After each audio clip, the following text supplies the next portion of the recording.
What's the secret? Why do you want to keep this secret? The American people don't know the rationale behind the deployment of National Guard troops in my state. And you're sitting here, our law enforcement officers aren't being paid. They're out there working to protect you. I wish you loved Chicago as much as you hate President Trump. That's the kind of testimony you expect from this administration. A simple question as to whether or not they had a legal rationale for deploying National Guard troops becomes grounds for a personal attack. I think it's a legitimate question. It's my responsibility. She refuses to answer as to whether she had any conversation with the White House about deploying national troops in my state. Question, were you consulted by the White House before they deployed National Guard troops to cities in the United States? I am not going to discuss any internal conversations with the White House. You won't even say whether you talked to the White House about this? I am not going to discuss any internal conversations with the White House with you, Ranking Member. I noticed that. What's the secret? Why do you want to keep this secret? The American people don't know the rationale behind the deployment of National Guard troops in my state. The word is, and I think it's been confirmed by the White House, they are going to transfer Texas National Guard units to the state of Illinois. What's the rationale for that? Yeah, Chairman, as you shut down the government, you voted to shut down the government, and you're sitting here, our law enforcement officers aren't being paid. They're out there working to protect you. I wish you loved Chicago as much as you hate President Trump. And currently, the National Guard are on the way to Chicago. If you're not going to protect your citizens, President Trump will. I've been on this committee for more than 20 years. That's the kind of testimony you expect from this administration. A simple question as to whether or not they had a legal rationale for deploying National Guard troops becomes grounds for a personal attack. I think it's a legitimate question. It's my responsibility. She refuses to answer as to whether she had any conversation with the White House about deploying national troops to my state. That's an indication, I'm afraid, where we are politically in this place. Let me ask you another question. I want to, if you will, hold on a second. Make sure I got the right page of facts here. You testified under oath when you last before this committee that before your appointment to Attorney General, you had served as a representative of some sort for the royal family of Qatar. There was an issue that came before you in May when President Trump accepted a $400 million luxury jet from the royal family of Qatar for temporary use as Air Force One before it's permanently gifted to the Trump Presidential Library Foundation. The Constitution unequivocally bestows on Congress the power to control whether any officer of the United States, including the President, may accept a gift, quote, from any king, prince, or foreign state, end of quote. And this gift clearly violates the statutory regime enacted by Congress. You've refused to answer a letter I sent to you 5 months ago, asking the legal rationale you relied on to advise President Trump to accept this unprecedented gift from your former legal client. Can you make a promise today that you will disclose that? Disclose what, Ranking Member? I assume there was a letter or some sort of statement from your office to the White House to advise them that you felt it was permissible? First, to address my role with Qatar, as I addressed with you during my confirmation hearing, I disclosed it in my SJQ. In private practice, I worked for Qatar for anti-human trafficking for the World Cup. That was my only involvement, and I made that very clear, and I'm very proud of everything I've done with anti-human trafficking.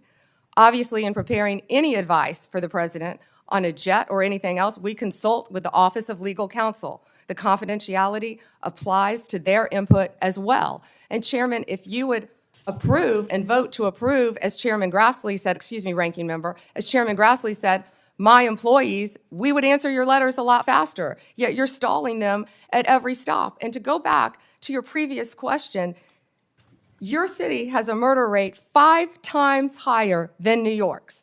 571 homicides last year. If you were serious about protecting your people, you would be asking this administration for help. You're saying that we're coming into your state and your city. We're there to help make America safe and Illinois safe, whether or not you want to.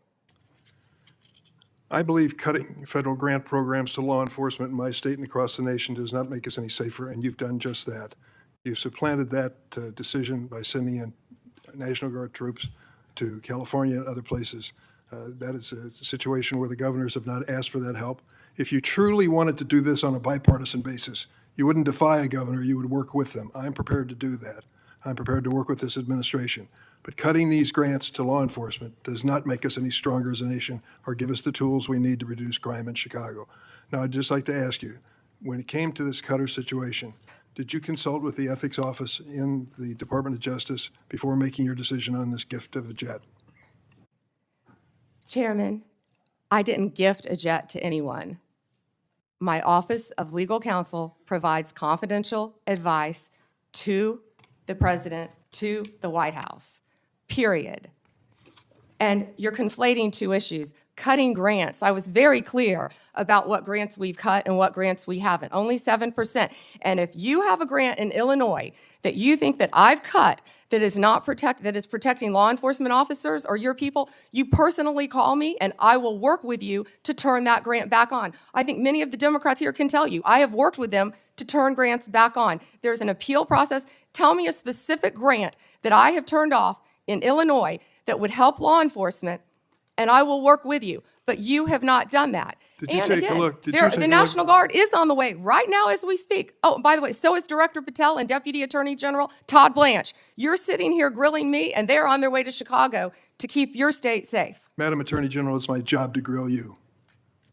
The investigation of your agency is part of my responsibility and this committee. What just unfolded between Senator Dick Durbin and Attorney General Pam Bondi is not merely another tense Senate hearing. It's a defining snapshot of the ongoing struggle between democratic accountability and executive secrecy in America.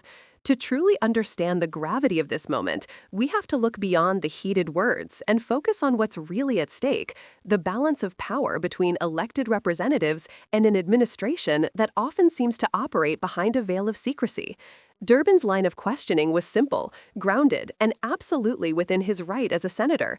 He wasn't grandstanding or fishing for headlines. He was doing his constitutional duty, seeking clarity about why National Guard troops were being deployed to U.S. cities, including his own state of Illinois, apparently without consultation or transparency. In a healthy democracy, that kind of question shouldn't even be controversial. The deployment of federal forces on American soil is a serious decision, one that demands oversight, legal justification, and clear communication with the states affected. But Pam Bondi's response? Silence, cloaked in defensiveness. Instead of a straightforward answer, we get an evasive wall. I am not going to discuss any internal conversations with the White House. Those few words carry an enormous weight. They imply that the administration is making consequential decisions about the use of military force without accountability to the very body meant to provide checks and balances. That's not just frustrating, it's alarming.